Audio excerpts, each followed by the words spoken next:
There's lots of doom and gloom around in the media in terms of finance, the increased cost of living, rising interest rates. So it's nice to be able to share a really good news story today. It's the dream, right? Work for a bit, retire early, and spend your days playing golf, traveling, or hanging out with friends and family. We hear a lot about how much sacrifice, lifestyle changes, careful saving or investing will get us there. But from a mindset point of view, it can sometimes feel really tough to stay the course. During these moments of, why are we doing this? It can be really helpful to hear stories of those who are living on the other side of it all. Those who are working because they want to, not because they have to, and are happy to share their stories of wealth building. Our guest today left the busyness of corporate life to retire early, at the grand old age of 49 years and 362 days old. Pete Harbidge is no stranger to, nor enemy of hard work. He openly admits that he loved working, but he loves not working more. He left paid employment right at the beginning of the GFC when interest rates were close to what they are now, so he also knows what uncertainty with finances feels like. Now he spends his days with his wonderful wife of 40 years, Billy, planning travel or taking care of their abundant veggie gardens. Or you might find him playing in one of his many bands, probably writing a song about a recent adventure. Or you might find him down at the beach playing with his grandkids or taking a midwinter dip in the ocean. We talk frankly about the decisions made by Pete and Billy in their journey to retirement and how a solid foundation of financial literacy is the only way to achieve any financial independence, and how success is a lot like falling pregnant. During this episode, Pete plays part of a song from his band, The Dags, their latest album, Just 3 Chords. If you'd like to hear more, jump onto Spotify, or we have copies of his CD available here for $20. All of the money, very generously, is going to be sent to an incredible charity called Great Potentials Foundation, who promote educational and parental support through their many programs. I loved recording this episode with Pete, and I really hope you enjoy listening to it.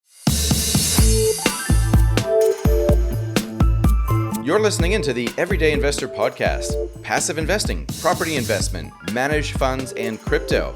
If you're an everyday person wanting to build new wealth for the new world that you're heading into, then this podcast is for you. I'm Darcy Ungaro, your host. I'm a qualified financial advisor, but I'm still learning how to invest better and teach others how to do the same.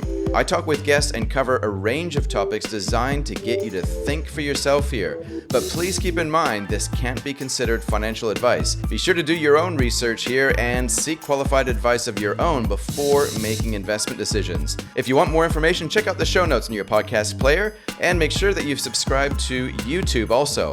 Then follow the Everyday Investor on all social media channels. The NZ Everyday Investor Podcast receives support from the following partners: Easy Crypto, the safe and easy way to buy and sell crypto in New Zealand; Gorilla Technology, increasing business success through innovative and strategic IT solutions; Ungaro & Co. Financial Advice for everyday people building everyday wealth. Hope you enjoy the show. Let's get started.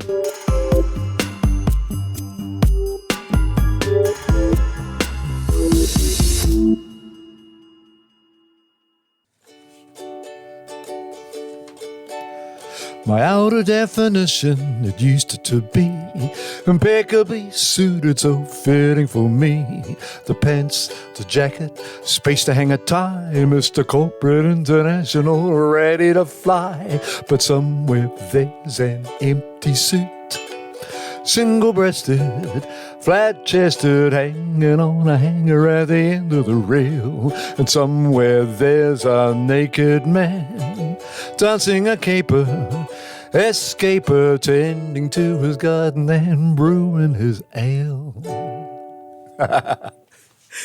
Today I'm talking to Pete Harbidge, one of the luckiest men I know. He's got a beautiful family, an amazing wife, a gorgeous house across the road from the beach, and spends his time travelling, gardening, brewing his ales. But where does Pete get all the time to do this? Well, Pete retired in his 40s. So you're a little bit older than that now, Pete. So Yeah, you've spent touch. you've spent a bit of time in retirement. Yeah. But, I mean, ultimately, I guess for us and a lot of our listeners, that's kind of the dream, right? You're building all this wealth so that you can work because you want to, not because you have to. Yeah. And you've had a really good time doing that, right? Sure, Yeah. absolutely. So, I mean, tell me about yourself. Why don't we start with, what do you do with your days? What does retired Pete do. Okay. And then we'll talk about how you got there. And, Okay. And yeah. Sure. All right.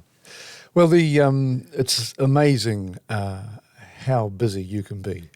I remember saying once to one of my ex-colleagues, I don't know how I ever found time for work. They did remark that they didn't think that I did anyway. Oh, right. But someone has to be the rainmaker, right? Someone has to go out there and drum up business.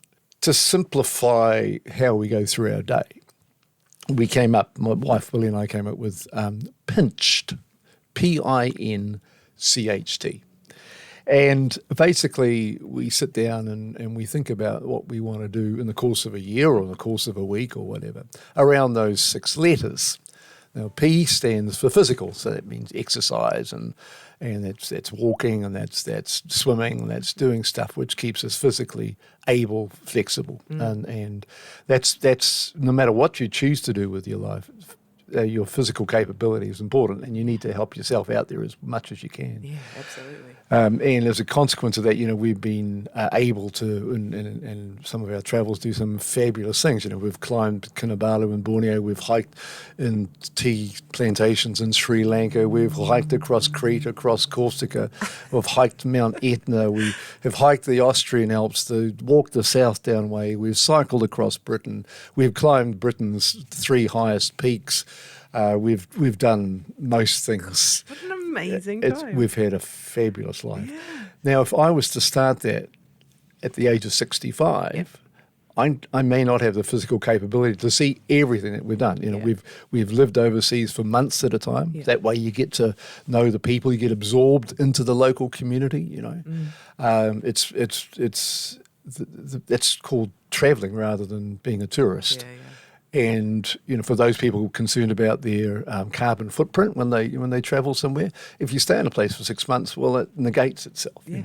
So that's another sort of mild factor to it. But to do that, you need some physical capability. Yeah. So that's P. I is intellect. So that could be, that's keeping your brain active and engaged. That could be, looking at TED Talks or going to guest lectures from somebody or listening to podcasts, puzzles, whatever you want to do. Yeah. Reading more. It's amazing how much time you can just beautifully spend reading. The books you meant to read and never did. The books you wanted to read again and never did. You do, and that's gorgeous. We love reading. N is networking, and that's keeping in touch with people. One of the 5 regrets of the dying is that they didn't see enough of their friends, So we catch up with our friends. And we have made lots of new friends around the world, people that are interesting in themselves but also interested in us.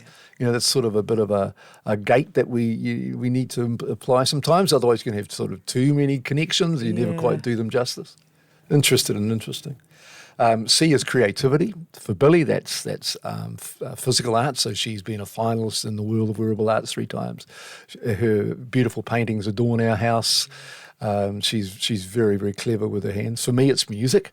I'm in 5 bands, playing 5 different instruments, and it's just a fun thing. And we've recently just launched our latest recording with one of the groups I'm in, the Dags. It's on Spotify, called Just 3 Chords. Yeah, it's awesome. Dags came about because my 2 mates only wanted to learn the ukulele but didn't want to know too many chords. So D's, A's and G's were the chords that we learned. And all the best songs are D's, A's and G's, right? Yeah, exactly. And they are, really. They play a few more now, but under protest. So music's an important thing, and that's also been a gateway to some beautiful relationships overseas. I played in a local village band in France. I've played and recorded with a wonderful musician in Scotland. Yeah. I played in a lovely little brass band in the Stiper Stones in Shropshire. It opens doors, and it is the universal language. That helps a lot. H is health and home. So we'd like to think we've created the home that we will always want to be in. It's not a museum, but it's got a lot of memorabilia in there. It's a beautiful home. Thank you. It's so warm and loving. And inviting it. Yeah. And people they seem to breathe better when they're in there. They sit down and that's even without the wine. They just sit down and make themselves comfortable. And health is I mentioned physicality, but health is more critical than that, of course. Yeah. And so we grow a lot of our stuff we eat. You know, I go to the supermarket, I walk past the tomatoes, I walk past the cucumbers, I walk past the lettuce, I walk past a whole lot of stuff because I've already got it at home, you know. And you've got time to slow cook, and you've got time to experiment with different recipes, and you've got time to bake your own bread, and you've got time to just have a whole lot better diet, you know. And as a result of that, you know, you tend to eat less meat, and you tend to do things which we don't have fast food necessarily because we don't need it, you know, because we've got time. We're not in a rush to cook anything. But so health's critical, home's living. And T is travel. And I've touched on that already. Be a capital T for you guys. Capital T, absolutely. I mean, I think this year, end of this year, we'll have been to 70 countries together. Wow. And that's not an ego sort of tick the box thing, you know. It's just it really interests us. The world's there to explore, right? And you know, the things like the Trans-Siberian Railway, or hiking in a Mongolian national park, or all these wonderful things we've done, living in the south of France for 6 months, living in Scotland for 5 months, living in Shropshire for 6 months, living in the Loire Valley in France for a couple of months. It's hard to beat. Yeah, absolutely. But you need time to do that. And people make movies about it, and you see movies about it, and you go, wouldn't that be lovely? Yeah, correct. And then you get to experience it. Yeah, exactly. Yeah. And you know, now we're blessed with 4 beautiful grandchildren. And we're blessed with 2 great kids and they have fabulous partners. And to see everyone prosper is great. But to see your grandkids grow, you can't do that if you're in France for 6 months. So we're kind of pleased to have got that out of the way, so now we can devote more time to our larger and expanding family. Yeah. And I guess when COVID kind of put the brakes on your travel for a couple of years, but I guess that's when your grandkids were turning up. Yeah, I mean, we've had some fortunate tailwinds, I think. We've been living off our investments in a time when there's been relatively low inflation. And you know, so that's a different sort of proposition now in terms of working your investments.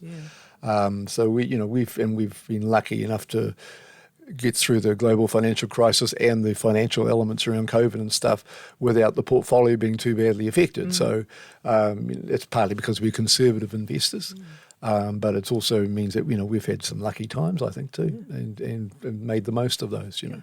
So tell me about that. So if we jump back, I mean, you don't just go from working to instantly retiring. No, that's right. It takes a lot of work, I guess, planning, I'm assuming. Certainly planning. I had a little... I don't know what you call it, saying. I was saying to Darcy, you know, being retired, it's kind of like being pregnant. Everyone's very quick to congratulate you, but no one knows how many times you were screwed. So, as such, I mean, tell me about the journey to retirement. So you're working. Yeah. What did you do for work? How did you plan for retirement? And how, you know, what's... Yeah, teach us the ways, Sensei. there are a couple of not cathartic moments, but it was a gradual process, I guess. You know, I loved working. Let's get that straight. I had the privilege of working with some fabulous colleagues and some amazing clients. You know, so I really love working, but I love not working more. Yeah, and that's so we didn't call it retirement; we call it Re-Wirement, right? And that was. And it was like it was a springboard, not an abyss, and everyone sees that like a tap being turned off. Yeah. For us, it was this gradual, almost like an osmosis into a new way of life, and a lot of people fail to make that change because they just flick a switch.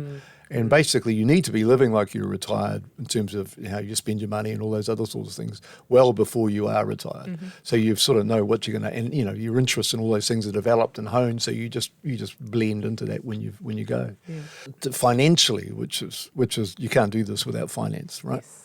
And we everything we have, we haven't had an endowment or an inheritance or anything. Everything our parents really supported, but not when it came to money. Yeah. They couldn't do that, and that's okay. I understand that. Yeah. But everything we have, we've earned ourselves, right? So we set goals early on. Our first goal really was to get rid of debt, get rid of mortgage, and that creates a bit of a mindset. Once you do that, then you're a little bit hesitant about getting more debt. So we didn't get the boat, and we didn't get the batch.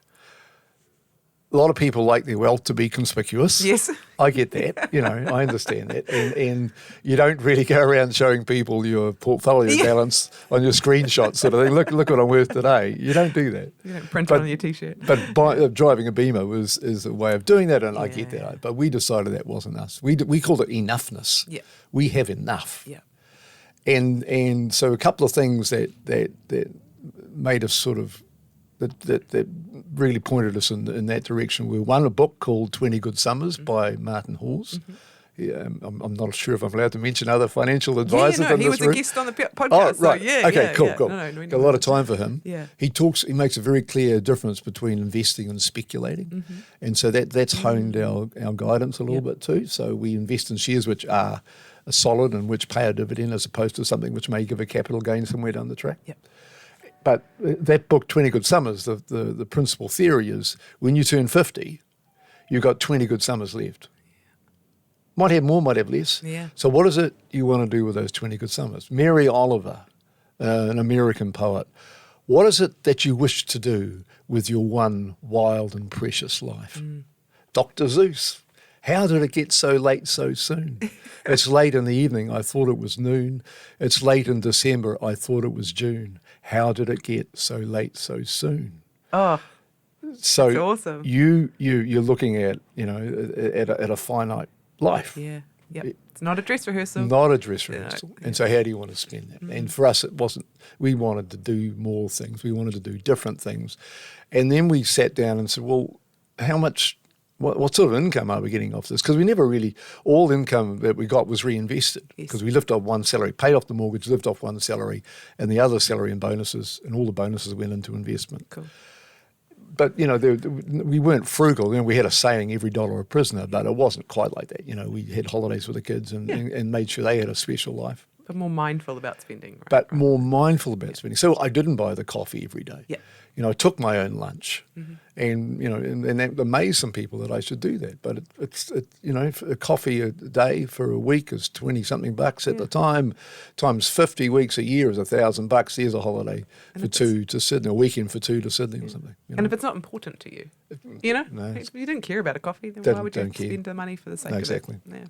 Yeah. So we sat down and we said, well, hold on, all of a sudden we're earning this amount and with no debt and so can we live off this amount? Yes, we can. Now, but what are going to be our fallback positions, assuming the dividends stop flowing, as they have done with companies from time to time? Auckland Airport still hasn't paid a dividend in 3 years, you know. So what are the fallback positions? So we could rent the house out. Yep. We could take in a boarder. Yep. We could go and house sit somewhere, and all of a sudden everything seems possible. If you set a goal, you can. If you don't set a goal, you won't. And we're big believers in that. We've still got a little sheet of paper with our monthly savings targets. And at the end of every month, we'd initial it and give ourselves a little star or a little stamp or something. Because it was an achievement, and we just saw it gradually build. And with reinvesting dividends and with compound interest, it just grows. You get to a point, and exponentially, it starts to zoom, and you can say, "Well, this is working." And it's I guess.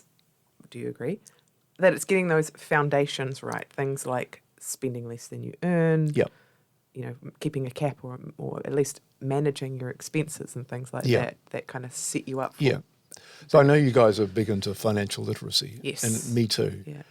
And it's I think they're changing the curriculum at school, so there's more of that, but there's never going to be enough really. Kids leave school and they get into hire purchase arrangements, and that's them for the rest of their lives. Yeah. A lot of teachers are quite savvy with money, but a lot of teachers are not. And, because they're more about the social kind of things. Yeah. And we've got an example now, with any government tends to spend more than they earn. So what sort of example is that to kids, Yeah. So it's tricky. Yeah. We, with our kids, we gave them an allowance every week. But we took some of that allowance back and put it into a travel fund. This is like a tax, so they learned about a tax. Nice. But they got a say as to where we went for holidays, so they got a right for that. I remember we were sitting down one night having dinner and talking about the next holiday, and I was outvoted 3-1. Oh no! So and that's that's cool. democracy, right? That's democracy. I couldn't argue with that. But that was, and we had a great holiday. They were right. But they had their own cash point card. But from that, they had to buy their own clothes, their own gifts, and things like that. Yeah. So if they needed to buy a pair of designer jeans or something really expensive, there was never any argument about it because they just had to save for it. Yep. Over the years, your money. Yep. And if they didn't do their chores or whatever was required of them to get that money, I couldn't take the card off them. That was their responsibility, their property. But what I could do was stop the flow of money going from our account to theirs because it was still our property while it was in our account. Yeah. So I only had to do that 1 or 2 times. But that's taught both of those kids. Our kids are fabulous with money. Yes. And it's because I think from an early age they managed it for themselves. And they understood it, right? And they understood They understood that money's a Yeah. tool. Yeah. It's not a given. It's there to get you things. Absolutely. And I think your kids pick up any coins they see on the I've ground been and trained.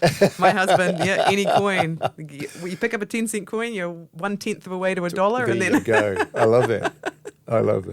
well, every crumb makes the loaf, right? That's That's true. But when it comes to money though, just some people are so poor all they have is money. Yes.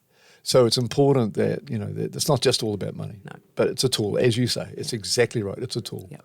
But you've got to have your own structures, your own authentic self in place. Yeah. That's going to help you, explore things when you're able to do so. Yeah, and we talk about this as well, as around finding your why. So, you could save up this giant retirement fund, and then you finish working, and then you kind of sit there and go, well, what am I doing? Like, what is this all for? What was that all for? That, saving and whatnot, and without a reason or a why or the bigger picture, I guess, around what was that money the tool to do, like it's to spend time with your grandchildren. It's to spend 6 months traveling and enriching your life. It's not having to leave your spouse in the morning and see them at 6 o'clock at night. And that's, the extent of your relationship. Have lunch with them, blah, blah, blah. Well, we just celebrated our 40th wedding anniversary, right? Congratulations. And that's, awesome. So in the last 15 years since I've been retired,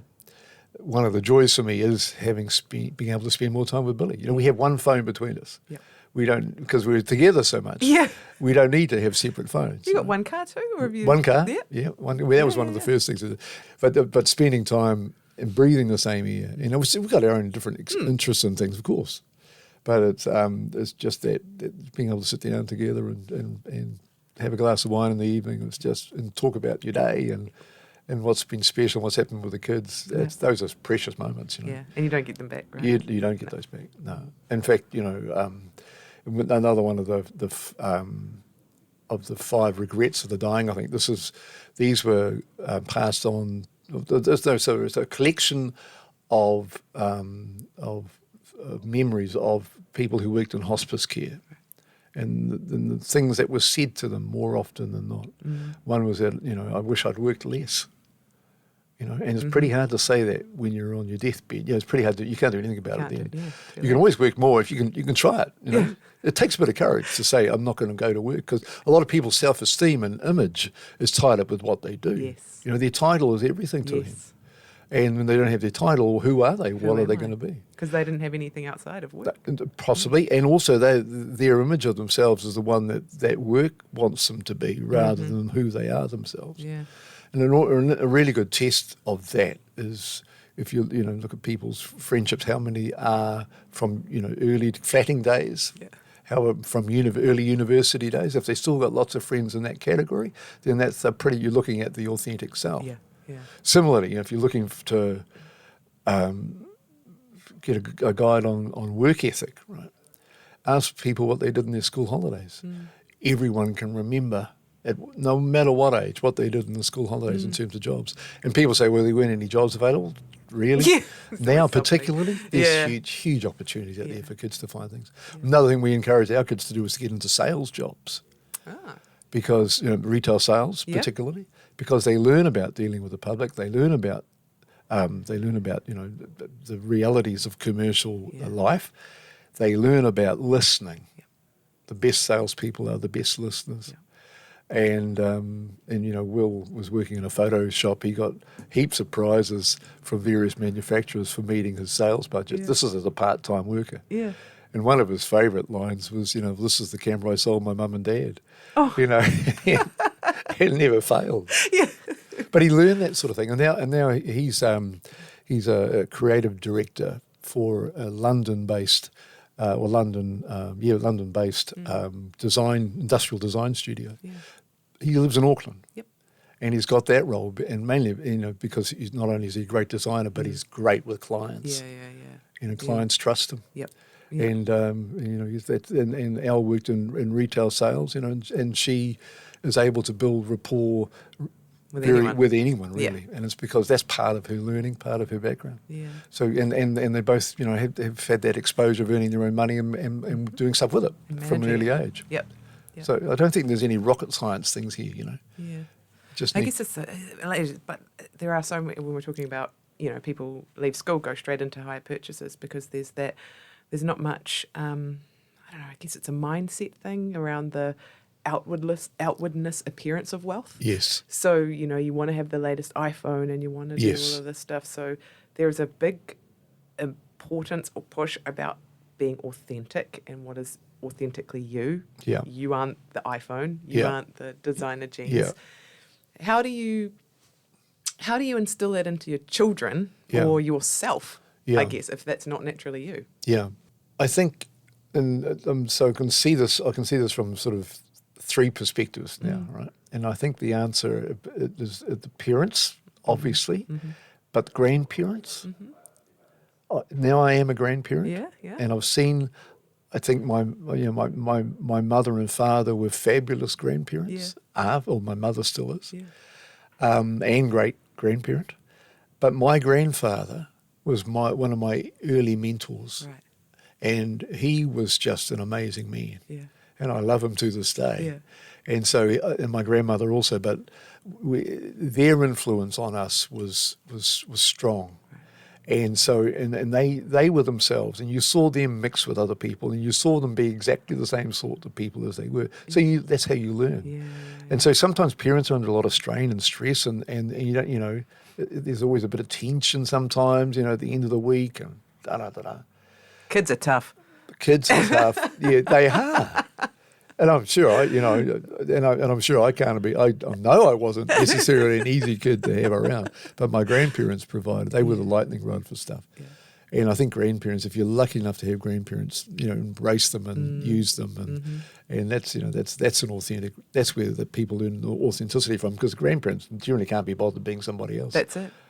So I think that that as they say, it takes a village to raise a child. I think grandparents are a big part of that village. Yeah, Maybe. massively. Yeah. My dad always says that he thinks he's a better grandfather than he was a father. He was an amazing father, so I can't really comment on that. But he just said, as a grandfather, you've got a bit more space, a bit more patience. You're doing it again, so you kind of don't sweat the small stuff, and you don't not wander a frazzle either. Yeah. You do give them back. But you also learn through your grandkids. Yeah. And I think it's a two-way journey, and that's fabulous. Yeah. And they make you laugh. They do. I mean, all through every aspect of your life, I see so many, hallmarks, pillars of things like stability, loyalty, resilience, all of these really amazing qualities in a person. Are you naturally like that? Is this something that you've had to learn to be, or is that are things people just drawn to stick to you? Yeah. I think anything like that is learned. Some people have some natural capabilities, natural charisma, or whatever it might be. But it's the 10,000 hours thing almost. You've heard of that? No, tell me. So you can become an expert at anything if you invest 10,000 hours into it. And that's, I don't know where the number came from. But if you think like learning a musical instrument, you might have you might be able to sing in tune. But to learn an instrument is going to take you time. You have to practice and you have to do stuff. I remember being at university, right? And my holiday jobs were of a manual labour kind of thing. And when I was at uni, a mate of mine was the editor of the student newspaper, and he asked if I would be the advertising manager. Now, that's a hard sell, No, students have no money. No. Back then they didn't. And so who wants to advertise with a student newspaper? You're spending your money to advertise to someone who don't have any. Yeah. Yeah. Actually, this is in Hamilton, so the Hillcrest pub was obviously big that was a sponsor, goer. That wasn't a hard sell at all.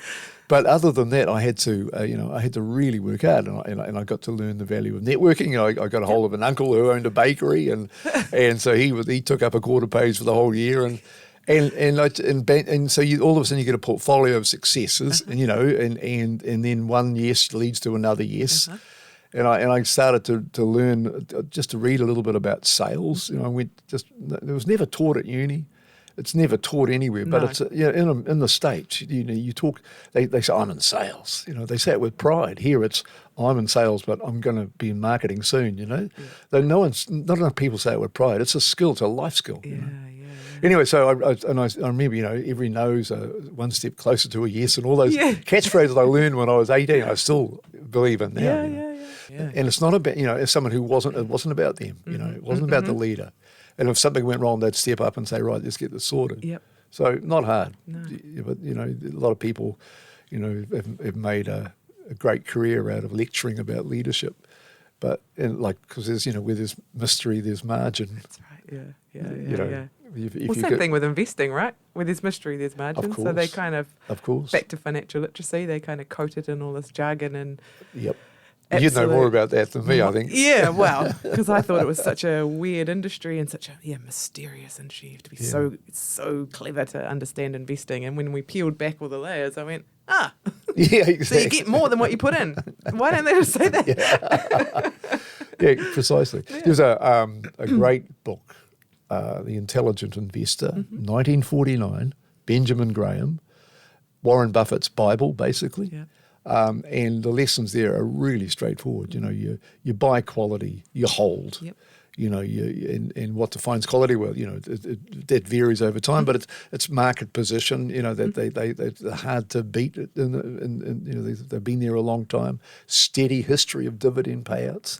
You guys are the financial advisors. You can help your clients with the details on that. But that's, you got a plan. You stick to it. The long term trend is up.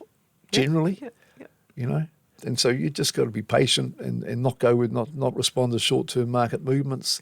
Just hang in there, and just stay true to the course. Yeah, exactly. Sounds like that might be your tagline, Pete. Stay the course.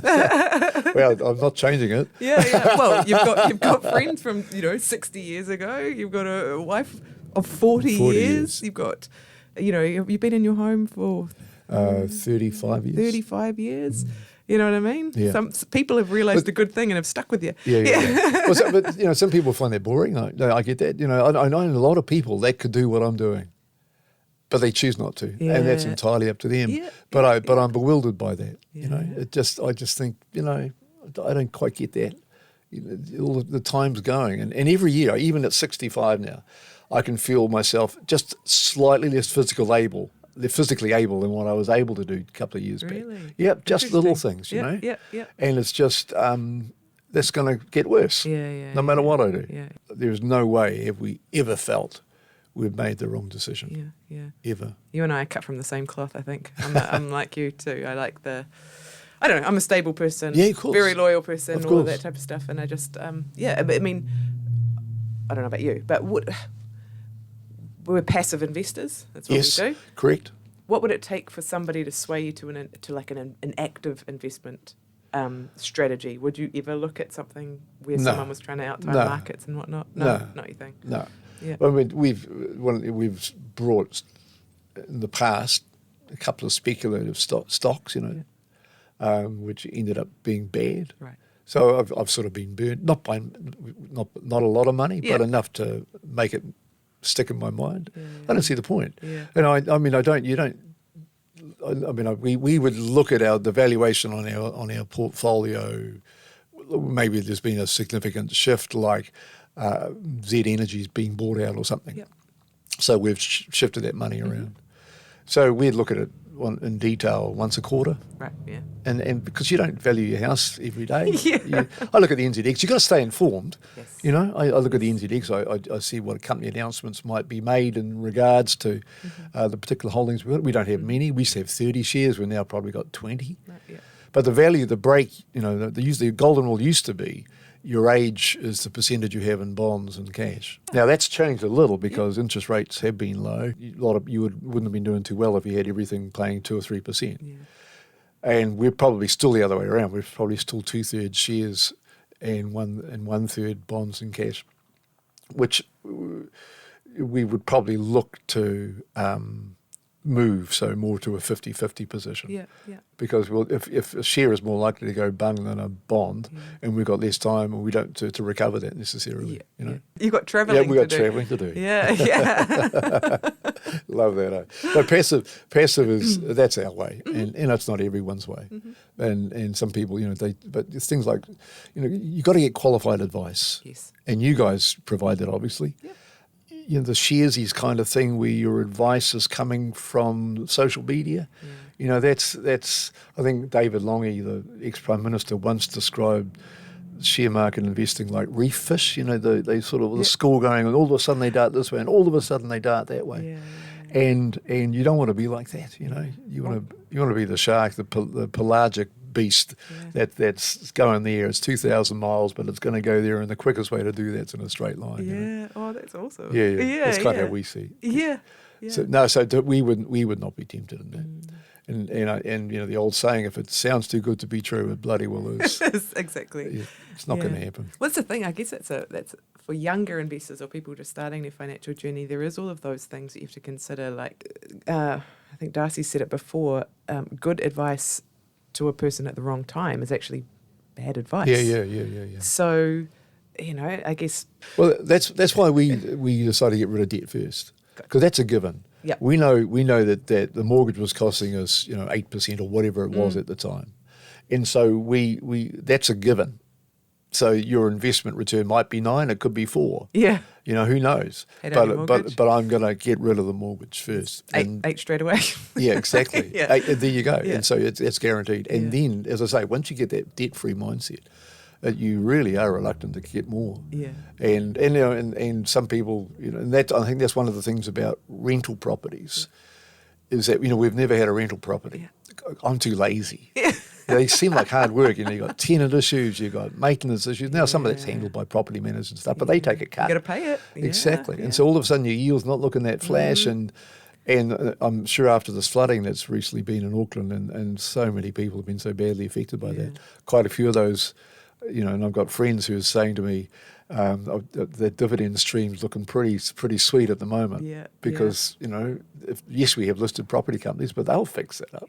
They've got a breadth of tenants and diversity. You know, diversity is really important, I can't stress that enough. Most of our shares have been New Zealand shares, but we have Australian shares to give us more global presence and to get us exposure into industries you can't get here, like mining, for instance, like finance, like pharmaceuticals. So we've got Australian companies in those categories to give us that diversity across the industry spread. But we don't have US stocks, we don't have British stocks. I like to kind of know a little bit about what we're investing in and keep informed of those things. Now, they may be safer bets in the long term because they themselves are more diversified, but that's not the way we've chosen to go. Yeah. And so there's a risk there for us. We're not as diversified as some people would suggest we are, but I'm comfortable with that level of risk. Yeah.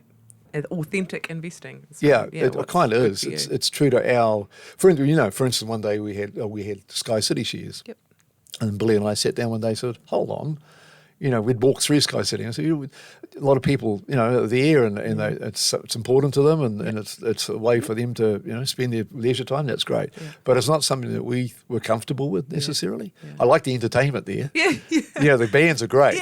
But the give people jobs. True. I get all that, but the gambling side of things, and we said no, we're not going to be in this share. We don't want to have this share anymore. And so, you know, no, we're not, we're not ardent about that.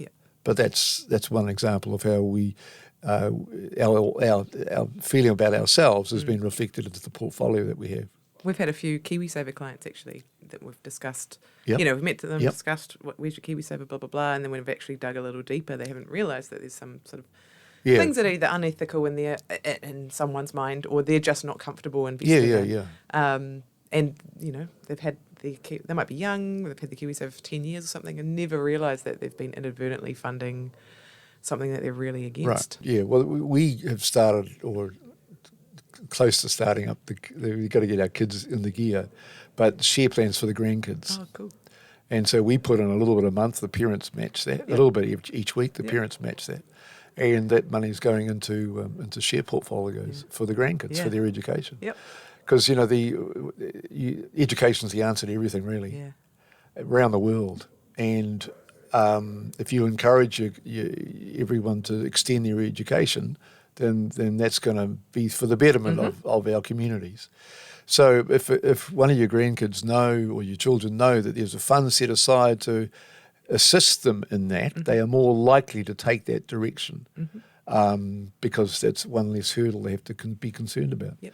And so that we're advocates, very strong advocates of it as well. Yeah.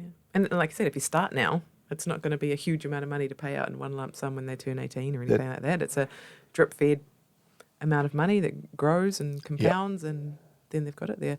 We recently set our 2 sons up with KiwiSaver as well. And so cool. My eldest, George, he can look at his KiwiSaver every month. He gets some money put into it every month, and he keeps telling me that. That's awesome. You can use it to buy a house. And he goes, okay, I think he's got $500. And he goes, okay, well, when I'm going to buy a less expensive house, and then I'm going to buy a ninja costume. And I was like, all right, well, you keep saving, buddy. With the change. With the change from your $500 house, That's you cool. absolutely go do that. That's cool. But yeah, again, that's that whole financial literacy piece, Yeah, right? it We is. teach them, money goes in, it comes out, you've got to pay tax, all that type of stuff. Yeah, it irritates me, to be honest, when I hear of people saying, I can't afford to buy a house.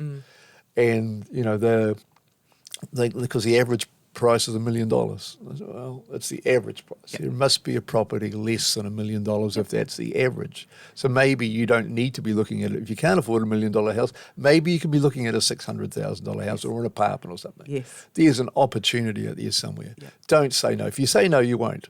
Exactly. And if you say yes, you can. You'll figure it out. You'll figure it out. Yeah. And I see people from, smart cookies just saying, oh, no, it's just not within our reach. And I'm thinking, nah, don't no get guts, it. no glory. It's Yeah, that's true. But didn't you have a house that yourself that you couldn't live in? couldn't afford to live in it. No, I bought my first house in, I don't know, 10 years ago.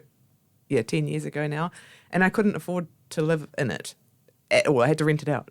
It was, it was unaffordable for me to stay there, as well as it was miles away from where I worked, because that's the only place I could afford. It was an hour away from work. So I'm not going to live there, pay huge amounts of money towards a mortgage, and have to travel an hour for work. So I did the sensible thing and I rented it out. Right. And I lived in a dirt box flat in Ponsonby. And I think it wasn't until I was 32 that I could afford to live in a house that I owned. And there just came a point in life where it was, you have to do the hard yards. It doesn't come, that whole thing about pregnancy and being screwed. There were times where, I chose to put money into savings and have a week of noodles, and I had to do that for 2 or 3 years to even get to the deposit to buy the house. Sure. But if you want to do it, like you said, if you say yes, it's going to happen, you naturally are going to start gravitating towards behaviours and thoughts that are going to get you where you need to go. Yep. So your attitude leads your actions. Absolutely. Not the other way around. Yep. There has to be a willing audience for that. I was in the past. I was a foundation sort of member, if you like, of the board for the Manurewa High School Business School, and the school came about. Business school came about because of the success one teacher had in getting a group of students into a competition, an entrepreneurial competition, and they won. Yeah.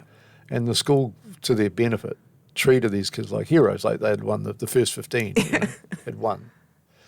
But then that led to a broader conversation around what the career perspectives were down there. And the 2 careers that most people in Manurewa, the kids had most exposure to, would be the police and the warriors. And so but there's a whole raft of other opportunities out there. And this business school was being set up to broaden their horizons. That there are many things you can do in your life, and it's not just about those two things. Yeah. But there's some tragic situations down there where kids couldn't come to school because the parents had burned their school uniform because they wanted the kids to go out to work to help support the family. For the right reason, but for the wrong outcomes. So, but there's those sorts of scenarios around. What we're talking about is probably at the upper level of things. Yeah. I think the real challenge is to how to get the basic literacy and financial confidence. Yes. Right throughout all of our country. In a corporate analogy, I think it was General Electric. I'm not saying you can do this in the community, but the philosophy was that in this company they got rid of their 10% worst performers every year because people spend too much time bringing them up to speed. And so you're better to focus on the stars than on that. Now, you can't do that in a community. You've got your 10%. You can't get rid of them. So what do you do with that 10%? And so without holding the rest of the country back. And I don't think we're having those sorts of conversations. We're still making excuses. People are still finding that they're taking comfort in victimhood. The same boiling water which hardens the egg softens the potato. Yeah. It's what you're made of, not your environment. Yeah. This country offers so many opportunities. And it's an opportunity, but what we have to do is get people to stop seeing themselves as victims. We have people that take advantage of all the opportunities that are out there, and making a go of their lives and influencing future generations. Yes. Yeah. So I'm going to wind back a little bit to music, to creativity. I know music is a massive part of your life. Sure. And now you've got a bit more time to do it. Yes. And you've released an album. Yes. Which is incredible. How much of that, what did you learn through that process around creating, you're doing creativity as well as your passion, which is music, but then also balancing your time amongst everything else that you need to do. Well, for the first time, we've written our own songs. So I've written the music for 12 of the 14 tracks and words for 6. And so that actually draws upon everything else that you do anyway. I've found that's just great, just to sit down there, and sometimes you come up with a tune and you put words to it. Sometimes you come up with words and put a tune to it. It just varies, and some be sitting down at the piano just playing some chords, and a melody will hit you and think, well, da da da da. And so you sort of squeeze your brain a bit, and this sort of pops out, and so we've got this raw, and I'm playing with a couple of mates on this CD, and that's fun, just collaborating with a couple of rascals, and lots of laughter. And to be honest, we started playing together because if I said to Billy and they said to their wives, look, we're going to catch up every Wednesday and have a glass of red wine, the chances of that happening are pretty it wouldn't go pretty slim. But like Scott with golf, really, you need that. So instead of golf, we play ukulele. Band practice. Band practice, and you go, and that's a bit of fun. I can't let the team down. Can't let the team down. I've got to be there, darling. So we have a glass of red and tell a few lies and sing a few tunes. But this whole process, what was wonderful is that we we got these songs, the melody sorted and the chords right and the words right. But then we brought in Dixon Nacy, who is just an absolute superstar guitarist, amazing man, beautiful man. And he brought in some of his mates, Austin Cole, Pete Lopolo, and Steve on drums, Pete's on the keys, and Mostyn's on bass. And so with this backing group, we then created this album, and we went to the Lab, which is a really cool studio in Mount Eden Road, and Oliver Harmer was the recording engineer and did the mastering. And we've just got something we're really proud of. And it's just a bit of fun, and so there's a song there about Herne Bay, there's a song there about other parts of the country, there's a song there about the Pukeko Waltz, there's a song there about granddaughters knocking on the door, there's a song for everything really. Cold water swimming, which is something I love to do. I try and swim all year round, That's something I'm very enthusiastic about. So everything I do sort of fed its way into the album anyway, There's a particular earworm, and it kind of leans to what we've been speaking about today, called Empty Suit. Yeah. Love that song. Well, this is a song written for me, right? Right. Because I was in What's an empty suit? Right, yeah. Well, I was in recruitment in my last 10 years of working, and empty suit was a phrase we used to describe someone who looks the part but doesn't necessarily have the substance. Okay. And it's written about you. Yeah, well, exactly. So hopefully, my neighbour John wrote the words. Hopefully, he was taking the more literal translation of a suit, just hanging in the wardrobe. Yeah. So that was what we started the program with. And it's got a really cool, one of my favourite lyrics is talking about, you have to work, and, some of us enjoy work. You and I both enjoy working. But when you're having to work for financial gain, it's about making sure that you've got control of what's going on, or you're, you say, clamber up the ladder and don't look down. Yeah, because if you're not the ringmaster, you could be the clown. I absolutely love it. Yeah. Because, my dad and I talk about people that he's known through working, and, he's a big networking dude as well. He's a house painter, so he's always in people's homes having cups of teas and blah, blah, blah. And, he's talking about... Gary's cool. Yeah, he's a good man. He's a really good man. But he's talking about, these people that he's known that have these really big corporate lives that, they hit their peak or whatnot, and then all of a sudden they're restructured and they're thrown out. Sure. And they've been living this lifestyle of the high and mighty corporate person, and then all of a sudden all that money's gone and they haven't prepared for something further down the track. And I kind of liked that around the... Yeah, that's true. Yeah, and there's also the mindset which goes with that. I created my destiny. Mm-hmm. So I have control of my memories about that, if you know what I mean. Yeah. If someone else says, I don't need you anymore, it takes a long time to get over that. Yeah. In recruitment, again, we saw people who'd made redundant. Yeah. And it's no fault of their own. It's just one of those decisions that didn't work for them. Yeah. But man, it took a while for someone to get their mojo back. Yeah. And because they weren't in control of that. They had to manage that first before they could move on, if you like. Yeah. And it would be the same if all of a sudden you found yourself, say in your late 50s, as a lot of people did during COVID. Yeah. In New Zealand, all those organisations laid off tons of people. Yeah. Some of them, more mature, and finding it hard to reinvent themselves and needing money. Yeah. That's tough. Yeah. So, and that can happen to anybody. I don't care who you are. I've seen some pretty high flyers all of a sudden find themselves not in a job, but finding themselves with a lot of demands on their financial situation. And that creates some desperation, and stress, and a lot of that stuff, if you ask me, leads to some cancerous issues or poor health or something. Absolutely. It all feeds it, right? Yeah, just have something up your sleeve. You are your insurance policy. Yeah. You are your insurance policy. So you're the ringmaster. You are the ringmaster, absolutely. Yep, and you don't want to be a clown. No. Shall we sing that bit? Let's. I don't want to say that you can live without work. I don't want to say it 'cause you'll go berserk. The pants, the jacket, space to hang a tie, material things you need until you die. So stick to the schedule, stick to the plan. Wear an elegant suit and feel like a man.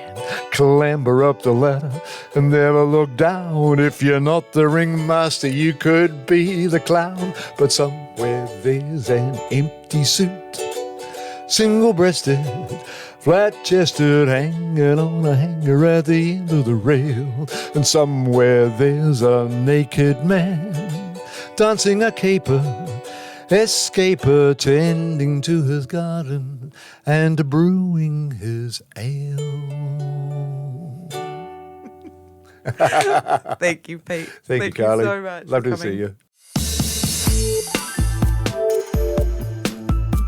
Thanks for listening into the Everyday Investor Podcast. Like what you've heard, but you want more?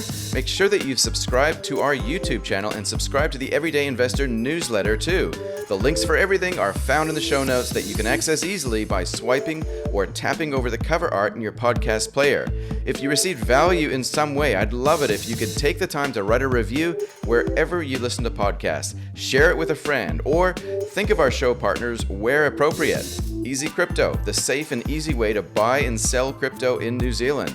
Gorilla Technology, increasing business success through innovative and strategic IT solutions, and Gero & Co. Financial advice for everyday people building everyday wealth.